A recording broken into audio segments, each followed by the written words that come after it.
Queridos, a paz, a graça e as misericórdias do Senhor sejam com a sua vida e com toda a sua família.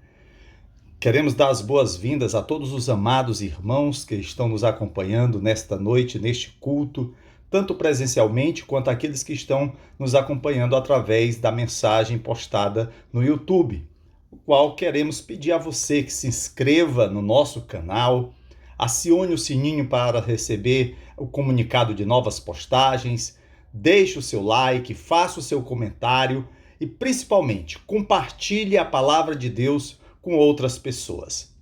Amados, os 2 primeiros meses de 2023 têm mostrado perspectivas nada animadoras, tais como a continuidade e agravamento da guerra Ucrânia-Rússia, com mais de 240 mil mortos, a animosidade entre Estados Unidos e China, duas grandes superpotências, mais de 50 mil mortos no terremoto que atingiu a Síria e a Turquia, dezenas de mortes nos deslizamentos de terra no litoral paulista, a tragédia humanitária entre os Yanomamis.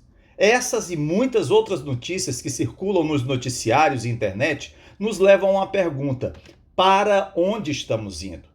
Quanto mais avançamos, mais enfrentamos problemas econômicos, políticos, sociais, ambientais e, inclusive, dificuldades relacionadas à nossa fé. Por exemplo, hoje, quem se contrapor a mensagens favoráveis ao aborto, à ideologia de gênero, à liberação de drogas, quem levantar uma voz profética contra essas mazelas da sociedade moderna, poderá ser taxado de intolerante, irresponsável, fundamentalista e até mesmo ser perseguido. Talvez por isso que circule tanto na internet, em sites cristãos, alertas às igrejas, aos pastores e aos crentes em geral de que devemos nos preparar para sermos tratados como os cristãos do primeiro século. Para alguns, isso é um exagero, mas em países da Europa, berço do protestantismo, hoje falar do evangelho ou se contrapor a ideias antibíblicas já é caso de criminalização. Não estou querendo causar medo ou levá-lo a uma histeria coletiva, mas esclarecer à igreja que devemos olhar para o futuro com as lentes da Bíblia. É saber que quando falamos da volta de Jesus, podemos aguardar o crescimento da perseguição, da crise e dos conflitos. Para onde estamos indo? Estamos nos preparando para tempos difíceis? Isso me leva ao texto que meditaremos nessa noite e que se encontra em Mateus 10,16. Essas são as palavras de Jesus aos seus discípulos, para mim e para você. Diz assim: eu os estou enviando como ovelhas entre lobos. Talvez você diga: pastor, eu gostaria de ouvir uma palavra de conforto, de vitória sobre os meus inimigos, de prosperidade. Mas esse versículo revela exatamente o oposto disso.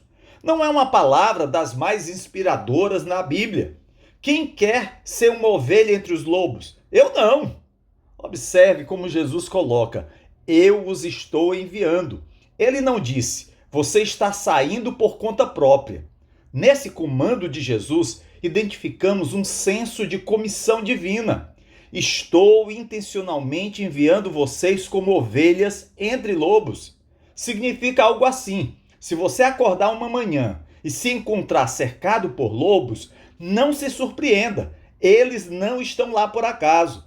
Eu pretendia que você estivesse bem no meio dos lobos.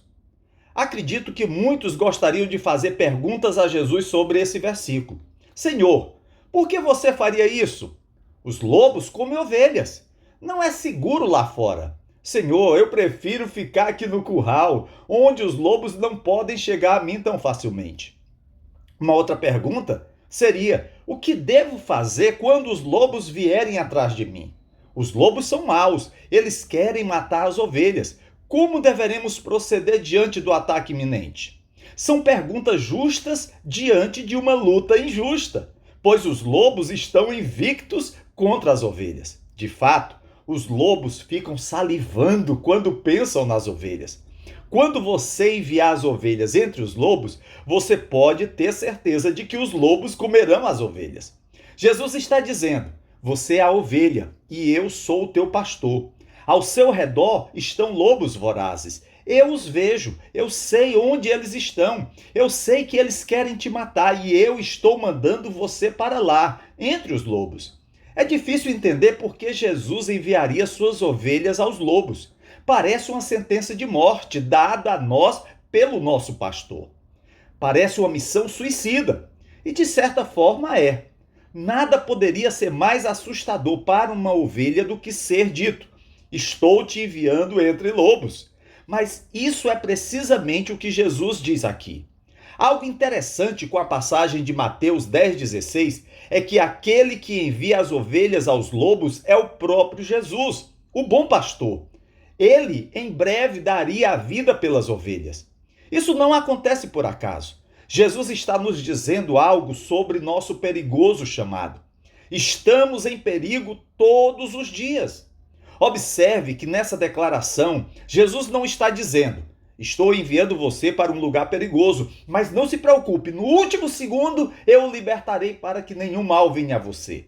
Certamente, Jesus pode fazer isso, mas não temos garantias de que ele fará isso. De fato, não há promessa de proteção absoluta ligada a este versículo. Isso é parecido com o que Sadraque, Mesaque e Abidnego falaram ao rei Nabucodonosor em Daniel 3, 17 e 18. Com a fornalha ardente a poucos metros de distância, eles disseram: se formos atirados na fornalha em chamas, o Deus a quem prestamos culto pode livrar-nos, e ele nos livrará das tuas mãos, ó rei. Mas se ele não nos livrar, saiba, ó rei, que não prestaremos culto aos teus deuses, nem adoraremos a imagem de ouro que mandaste erguer. Ou seja, lobos serão lobos. Eles matam ovelhas. Sabendo disso, Jesus faz uma exortação aos discípulos na parte final do versículo 16. Portanto, sejam prudentes como as serpentes e simples como as pombas. O que isso significa? Jesus esclarece como as ovelhas estariam entre os lobos. Ele usa duas características que deveriam acompanhar as ovelhas: prudência e simplicidade. Na primeira característica, ele usa a expressão prudente como as serpentes. As cobras sabem como se disfarçar por camuflagem. Elas sabem como se esconder entre as rochas, como encontrar esconderijos e não serem percebidas por suas presas ou por seus predadores. Aplicando a nós, Jesus está dizendo: estou enviando você para uma situação muito perigosa. Seja inteligente, seja cauteloso, preste atenção, não seja ingênuo. Quando você estiver entre os lobos, não os fique insultando, seja prudente. Na segunda característica, simples como as pombas, a ênfase é quanto à simplicidade. Assim, seja honesto, íntegro e verdadeiro. Se há problemas lá fora, que seja porque os lobos decidiram atacá-lo, não porque você fez algo tolo. Depois de ouvirmos esses dois alertas de Jesus aos seus discípulos, fica ecoando em nossa mente a seguinte pergunta: por que somos enviados como ovelhas entre lobos? Os versículos seguintes desta passagem nos dão três respostas a essa pergunta. A primeira resposta: somos enviados como ovelhas entre lobos para que possamos testemunhar de Deus. Veja, os versículos 17 a 20 diz: tenham cuidado, pois os homens os entregarão aos tribunais e os açoitarão nas sinagogas deles. Por minha causa, vocês serão levados à presença de governadores e reis como testemunhas a eles e aos gentios. Mas quando os prenderem, não se preocupem quanto ao que dizer ou como dizer. Naquela hora, lhes será dado o que dizer, pois não serão vocês que estarão falando, mas o Espírito do Pai de vocês falará por intermédio de vocês. Jesus, ele coloca de tal forma que a nossa compreensão passa a entender o que ele queria dizer. Ele fala: eles vão te entregar. Isso é ruim. Eles vão bater em você. Isso é pior. Eles vão entregá-la às autoridades. Isso não soa bem. Você dará testemunho de mim a todas as pessoas. Isso é bom. Você não precisa se preocupar com o que dizer. Isso é melhor ainda. Jesus está no comando de tudo. Jesus nos envia para uma situação perigosa, não com uma promessa de que tudo vai dar certo, mas com uma promessa de poder falar por Cristo. A questão toda é muito clara. Jesus está no comando de tudo o que nos acontece: o bom, o mal, o feliz, o triste, o positivo, o negativo, tudo. Ele sabe tudo sobre os lobos e ele nos envia entre eles. Faz parte de seu plano desde o início. Deixe-me contar uma história que está diretamente relacionada com a passagem de Mateus 10,16. Aconteceu em 2014, no Sudão, África. Meriam Ibrahim, uma jovem médica grávida, foi presa, julgada e condenada por apostasia à religião muçulmana. Abandonou a crença muçulmana por também adultério. Primeiro, é importante que se diga, ela não era uma apóstata, porque foi criada como cristã. Porém, em um país muçulmano, isso era inaceitável. Segundo, os religiosos a acusaram de adultério porque ela teve um filho com seu marido, que era cristão. Ou seja, o adultério era uma acusação pelo fato das autoridades não reconhecerem o seu casamento com um homem cristão. Ela foi condenada à morte por enforcamento devido à apostasia da religião muçulmana e também condenada a 100 chicotadas por causa do adultério com o marido cristão. Ela teve a chance de se retratar, negar a sua fé. Por várias vezes, o promotor a incitou a renunciar a Jesus. Ela recusou todas as vezes. Quando ela proferiu a seguinte frase: "Eu sou uma cristã e eu continuarei uma cristã." Essa história, amados, ganhou as manchetes no mundo. Como resultado de seu testemunho fiel, ela não só foi mantida na cadeia, mas colocada em algemas. As autoridades nem sequer a soltaram quando ela deu à luz na prisão. Mas mesmo assim, ela se recusou firmemente a renunciar ao nome de Cristo.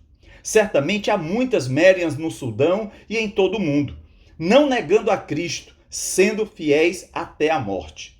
Jesus disse a seus discípulos o que aconteceria com aqueles que o seguissem. Lá em João 16:33, "No mundo tereis aflições, mas tende bom ânimo, eu venci o mundo."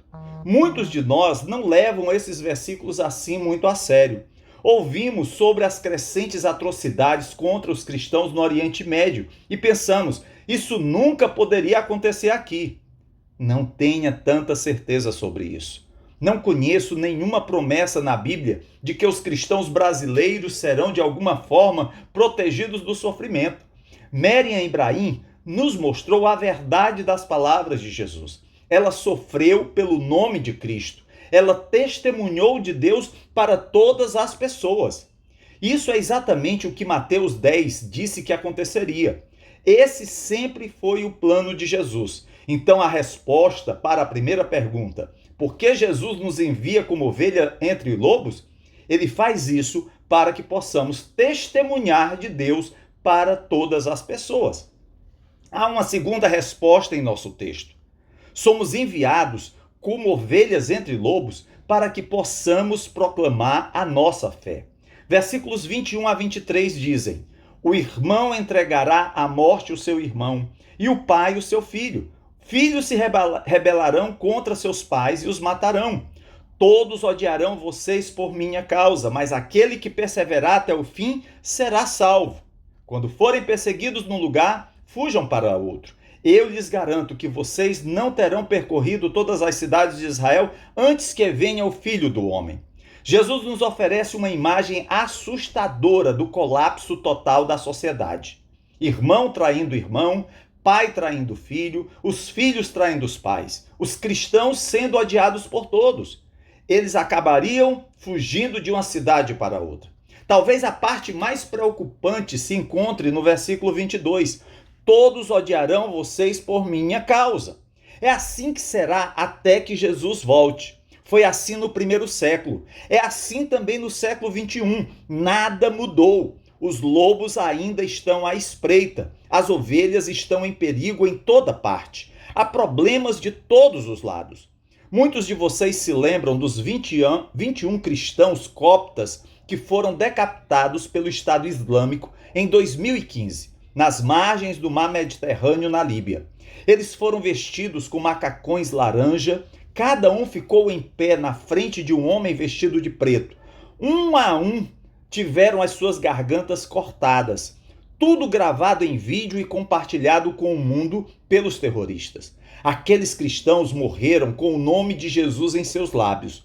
Alguns anos depois, uma equipe de reportagem americana visitou as aldeias cristãs ao sul do Cairo, de onde a maioria daqueles 21 homens vieram. Não foi fácil chegar lá e não foi totalmente seguro. O repórter se reuniu com as famílias dos cristãos que haviam sido decapitados. Quando foi perguntado às famílias sobre a morte daqueles homens, responderam que tinham profundo orgulho deles. Eles disseram sobre aqueles homens martirizados: foram como leões. Você viu como eles foram corajosos? Andavam sem medo. Eram como leões que seguem o cordeiro, que é o leão da tribo de Judá. A vida cristã é dura, é bem verdade. Às vezes, de fato, é muito difícil. Oremos por nós e por nossos irmãos e irmãs em todo o mundo, especialmente os cristãos em países muçulmanos e em países comunistas, para que possamos ter força para suportar o que quer que surja em nosso caminho. Finalmente, há uma terceira resposta em nosso texto. Somos enviados como ovelhas entre lobos para que possamos nos tornar como Cristo através do nosso sofrimento. Versículos 24 e 25. O discípulo não está acima do seu mestre, nem o servo acima do seu senhor. Basta ao discípulo ser como o seu mestre e ao servo como o seu senhor. Se o dono da casa for chamado Belzebu, quanto mais os membros da sua família. Jesus é o mestre, nós somos os discípulos. Jesus é o mestre, nós somos os servos. Jesus é o cabeça da casa, somos parte da sua família. O que fizeram com Jesus? Crucificaram-no. Como podemos esperar algo diferente para nós, seus discípulos? Todos nós já ouvimos falar dos puritanos. Deixe-me mencionar um nome que você pode não conhecer. Christopher Love viveu em 1600. Ele era um pregador protestante galês. Acusado de traição, foi condenado a morrer por decapitação em 1651. Enquanto ele aguardava a execução, sua esposa Mary escreveu para encorajá-lo a permanecer forte em sua fé. Christopher e Mary tiveram 4 filhos. 2 haviam morrido, 2 estavam vivos. Ela estava grávida de seu 5º filho agora. Aqui está parte da carta escrita por Mary. Quando o mensageiro da morte vier a você, não lhe pareça terrível, mas olhe para ele como um mensageiro que te traz boas novas de vida eterna. Quando você subir o cadafalso, pense, como você mesmo me disse, que é apenas a sua carruagem para levá-lo até a casa de seu pai. E quando você deitar sua preciosa cabeça para receber o golpe do machado, lembre-se do que você me disse. Embora sua cabeça venha a ser separada do corpo, ainda assim, no momento seguinte, sua alma estará unida a Cristo, o teu Senhor, no céu.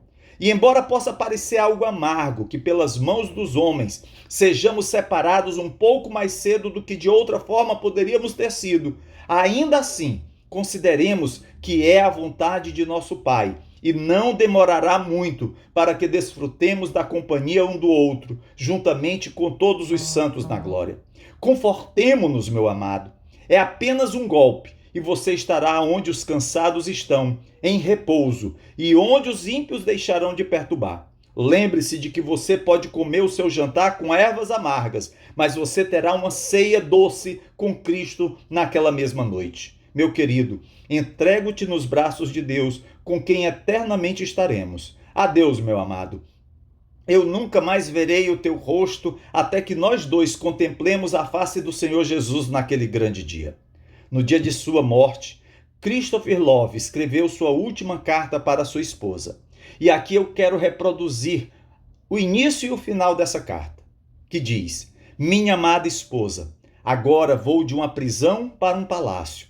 Terminei o meu trabalho e agora vou receber o meu salário. Eu estou indo para o céu, onde estão 2 dos nossos filhos, e deixando-os na terra, onde há 3 dos meus bebês. Conforta-me pensar que 2 dos meus filhos estão no seio de Abraão, e 3 deles estarão nos braços e cuidados de uma mãe tão terna e piedosa.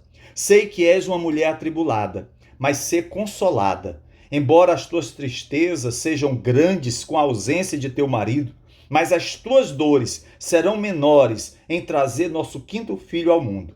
Serás uma mãe alegre, embora sejas uma viúva triste. Deus tem muitas misericórdias reservadas para você. A minha oração por ti não se perderá. Adeus, querido amor. E mais uma vez me despeço. O Senhor Jesus esteja com o teu espírito. O Criador do céu e da terra seja marido para ti. E o Pai do Senhor Jesus Cristo seja um pai para os nossos filhos. Assim, ora o teu amigo mais afetuoso até a morte, Christopher Love. O dia da sua glorificação na Torre de Londres foi 22 de agosto de 1651. A sua primeira frase, queridos, nessa carta de despedida de estudo: vou agora de uma prisão para um palácio.